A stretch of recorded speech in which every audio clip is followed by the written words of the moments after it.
Little Dog by Langston Hughes. Miss Briggs had a little apartment, all alone, in a 4-story block, just where Oakwood Drive curved past the park and the lake. Across the street, beneath her window, kids skated in winter, and in the spring, the grass grew green. In summer, lovers walked and necked by the lake in the moonlight. In fall, brown and red gold leaves went skithering into the water when the wind blew. Mrs. Briggs came home from work every night at 8, unless she went to the movies or the Women's Civics Club. On Sunday evening, she sometimes went to a lecture on theosophy, but she was never one to gad about. Miss Briggs. Besides, she worked too hard. She was the head bookkeeper for the firm of Wilkins and Bryant, Wood, Coal, and Coke, and since 1930, when they had cut down the staff, she had only one assistant, just 2 of them now to take care of the books, bills, and everything. But Miss Briggs was very efficient. She had been head bookkeeper for 21 years. Wilkins and Bryant didn't know what they would do without her. Miss Briggs was proud of her record as a bookkeeper. Once, the city hall tried to get her, but Wilkins and Bryant said, "No, indeed. We can pay as much as the city, if not more. You stay right here with us." Miss Briggs stayed. She was never a person to move about or change jobs. As a young girl, she had studied very hard in business school. She never had much time to go out. A widowed mother, more or less dependent on her then, later became completely dependent, paralyzed. Her mother had been dead for 6 years now. Perhaps it was the old woman's long illness that had got Miss Briggs in the habit of staying home every night in her youth instead of going out to the theater or to parties. They had never been able to afford a maid, and even after Miss Briggs became so well paid, for doctor's bills were such a drain, and in those last months a trained nurse was needed for her mother, God rest her soul. Now alone, Miss Briggs usually ate her dinner in the Rosebud Tea Shop. A number of genteel businesswomen ate there, and the colored waiters were so nice. She had been served by Joe or Perry, flat-footed old Negro gentlemen, for 3 or 4 years now. They knew her tastes and would get the cook to make little special dishes for her if she wasn't feeling very well. After dinner, with a walk of 5 or 6 blocks from the Rosebud, the park would come into view with its trees and lights. The Lyle Apartments loomed up, a pretty place to live facing the park. Miss Briggs had moved there after her mother died. Trying to keep house alone was just a little too much, and there was no man in view to marry. Most of them would want her only for her money now, at her age anyway. To move with another woman, Miss Briggs thought, would be sort of sacrilege so soon after her mother's death. Besides, she really didn't know any other women who, like herself, was without connections. Almost everybody had somebody, Miss Briggs reflected. Every woman knew she had either a husband or sisters or a friend of long standing with whom she resided. But Miss Briggs was nobody at all. Nobody. Not that she thought about it very much. Miss Briggs was too used to facing the world alone, minding her own business and going her own way. But one summer, while returning from Michigan, where she had taken her 2 weeks' rest as she came through Cleveland on her way from the boat to the station, there she happened to pass a dog shop with a window full of fuzzy little white dogs. Miss Briggs called to the taximan to stop. She got out and went in. When she came back to the taxi, she carried a little white dog named Flips. At least the dealer said he had been calling it Flips because its ears were so floppy. "They just flip and flop," the man said, smiling at the tall middle-aged woman. "How much is he?" Miss Briggs asked, holding the puppy up. "I'll let you have him for $25, the man said. Miss Briggs put the puppy down. She thought that was a pretty steep price, but there was something about Flips that she liked, so she picked him up again and took him with her. After all, she allowed herself very few indulgences, and somehow this summer Miss Briggs sort of hated going back to an empty flat, even if it did overlook the park. Or maybe it was because it overlooked the park that had made it so terrible a place to live lately. Miss Briggs had never felt lonely, not very lonely, in the old house after her mother died. Only when she moved to the flat did her loneliness really come down on her. There were some nights there, especially summer nights, when she thought she couldn't stand it, to sit in her window or see so many people going by couple, arms locked, or else in groups laughing and talking. Miss Briggs wondered why she knew no one, male or female, to walk out with, laughing and talking. She knew only the employees where she worked, and with whom she associated but little, for she hated to have people know her business. She knew, of course, the members of the Women's Civics Club, but in a cultural sort of way. The warmth of friendship seldom mellowed her contacts there. Only one or two of the club women had ever called on her. Miss Briggs always believed in keeping her distance, too. Her mother used to say she'd been poor but proud, and would stay that way. Folks have to amount to something before Clara takes up with them, old Mrs. Briggs always said. Men'll have a hard time getting Clara. Men did. Now, with no especial attractions to make them keep trying, Miss Briggs, tall and rail-like, found herself left husbandless at an age when youth had gone. So in her 45th year, coming back from a summer boarding house in Michigan, Miss Briggs bought herself a little white dog. When she got home, she called on the janitor and asked him to bring her up a small box for Flips. The janitor, a tow-headed young Swede, brought her a grapefruit crate from the A&P. Miss Briggs put it in the kitchen for Flips. She told the janitor to bring her 3 times a week, a dime's worth of dog meat or bones, and leave it on the back porch where she could find it when she came home. On other nights, Flips ate dog biscuits. Flips and Miss Briggs soon settled into a routine. Each evening when she got home, she would feed him. Then she would take him for a walk. This gave Miss Briggs an excuse for getting out too. In warm weather, she would walk around the little lake, fronting her apartment with Flips on a string. Sometimes she would even smile at other people walking around the lake with dogs at night. It was nice the way dogs made things friendly. It was nice the way people with dogs smiled at her occasionally, because she had a dog too. But whenever, as seldom happened, someone in the park, dog or no dog, tried to draw her into a conversation, Miss Briggs would move on as quickly as she could without being rude. You could never tell just who people were, Miss Briggs thought, or what they might have on their minds. No, you shouldn't think of taking up with strange people in parks. Besides, she was the head bookkeeper for Wilkins and Bryant, and in these days of robberies and kidnappings, maybe they just wanted to find out when she went for the payroll and how much cash the firm kept on hand. Miss Briggs didn't trust people. Always by 10 o'clock she was back with Flips in her flat. A cup of hot milk, then maybe with a little saucer for Flips, and to bed. In the morning she would let Flips run down the back steps for a few minutes. Then she gave him more milk, left a pan of water, and went to work.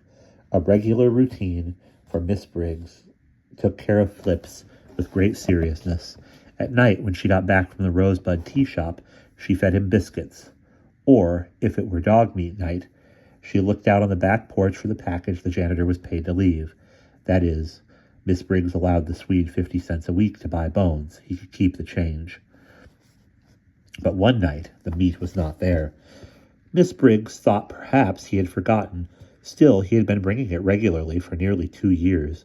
Maybe the warm spring this year made the young janitor listless. Miss Briggs mused. She fed Flips biscuits. But 2 days later, another dog meat night, the package was not there either. This is too much, thought Miss Briggs. Come on, Flipsy, let's go downstairs and see. I'm sure I gave him 50 cents this week to buy your bones. Miss Briggs and the little white beast went downstairs to ask why there was no meat for her dog to eat. When they got to the janitor's quarters in the basement, they heard a mighty lot of happy laughter and kids squealing and people moving. They didn't sound like Swedes either. Miss Briggs was a bit timid about knocking, but she finally mustered up courage. With Flips there beside her, a sudden silence fell inside. You, Leroy, a voice said. Go to the door. A child's feet came running. The door opened like a flash, and a small colored boy stood there grinning. Where is the janitor? Miss Briggs said, taken aback. You mean my papa? Asked the child, looking at the gaunt white lady. He's here. And off he went to call his father. Surrounded by children, a tall, broad-shouldered Negro of perhaps 40, gentle of face and a little stooped, came to the door. Good evening, he said pleasantly. Why, are you the janitor? Stammered Miss Briggs. Flips had already begun to jump up on him with friendly mien. Yes'm, I'm the new janitor, said the Negro in a soft, beautiful voice, kids all around him. Is there something I can help you to do? Well, said Miss Briggs, I'd like some bones for my little dog. He's missed his meat 2 times now. Can you get him some? Yes'm, sure I can, said the new janitor. If all the stores ain't closed, he was much taller than Miss Briggs, and she had to look up at him. I'd appreciate it, said Miss Briggs. Please? As she went back upstairs, she heard the new janitor calling in his rich voice. Laura, you reckon that meat store is still open? And a woman's voice and a lot of children answered him. It turned out that the store was closed, so Miss Briggs gave the Negro janitor 10 cents and told him to have the meat there the next night when she came home. Flips, you shan't starve, she said to the little white dog. New janitor or no new janitor? Rough, said Flips. But the next day when she came home, there was no meat on the back porch either.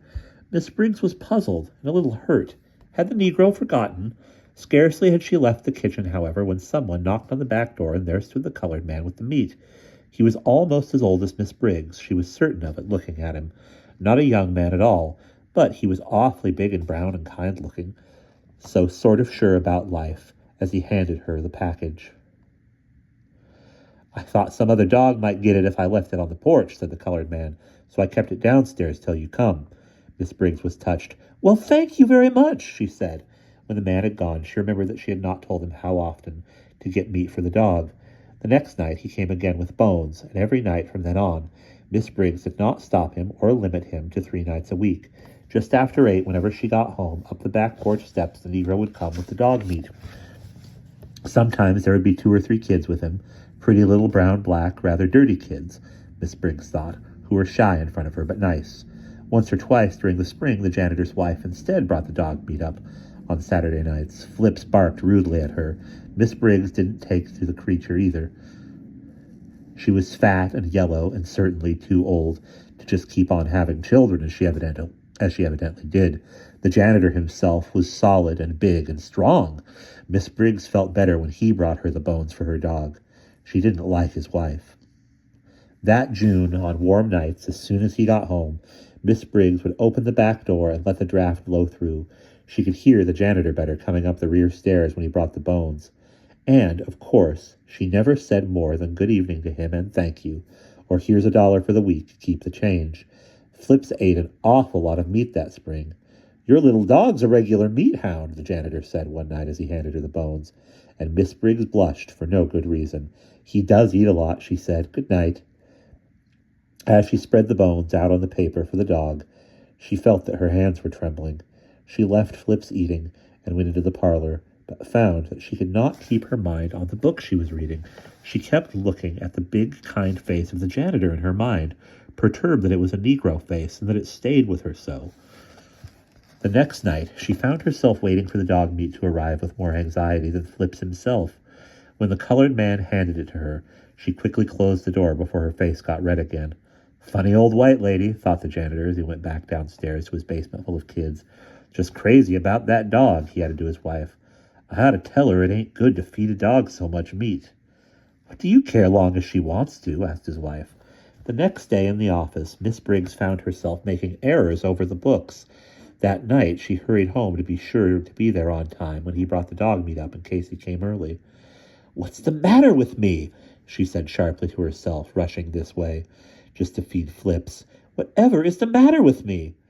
But all the way through the warm, dusky streets, she seemed to hear the janitor's deep voice saying, good evening to her. Then, when the Negro really knocked on the door with the meat, she was trembling so that she could not go to the kitchen to get it. Leave it right there by the sink, she managed to call out. Thank you, Joe. She heard the man going back downstairs, sort of humming to himself, a kid or so following him. Miss Briggs felt as if she were going to faint, but Flips kept jumping up on her, barking for his meat. Oh, Flips, she said. I'm so hungry, she meant to say.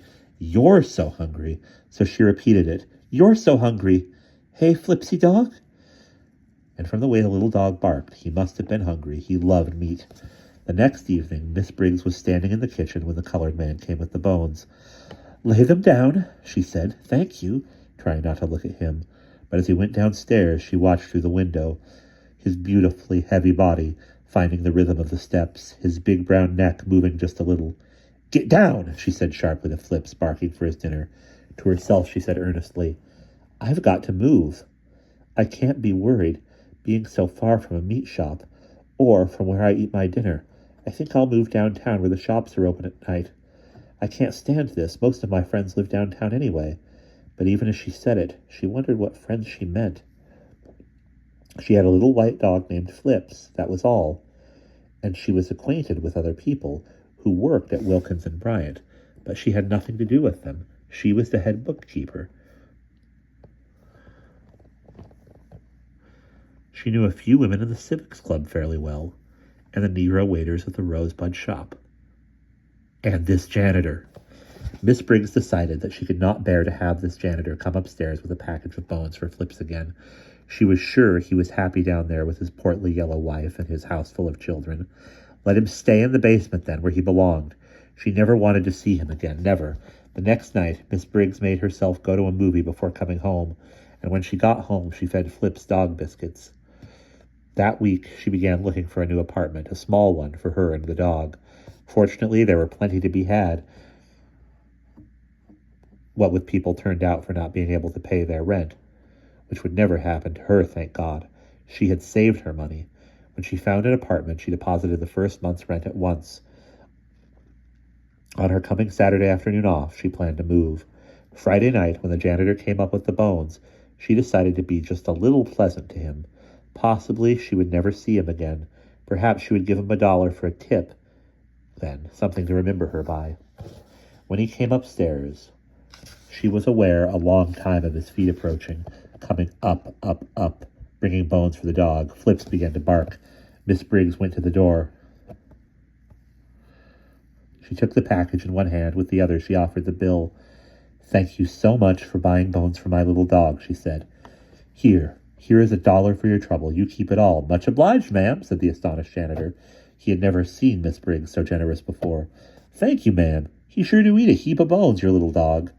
"He almost keeps me broke buying bones," Miss Briggs said, holding the door. "True," said the janitor, "but I reckon you don't have much other expenses on hand, do you? No family and all like me."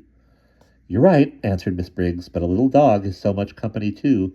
"Guess they are, ma'am," said the janitor, turning to go. "Well, good night, Miss Briggs. I'm much obliged. Good night, Joe." As his broad shoulders and tall brown body disappeared down the stairs, Miss Briggs slowly turned her back, shut the door, and put the bones on the floor for Flipsy. Then suddenly she began to cry. The next day she moved away, as she had planned to do. The janitor never saw her any more.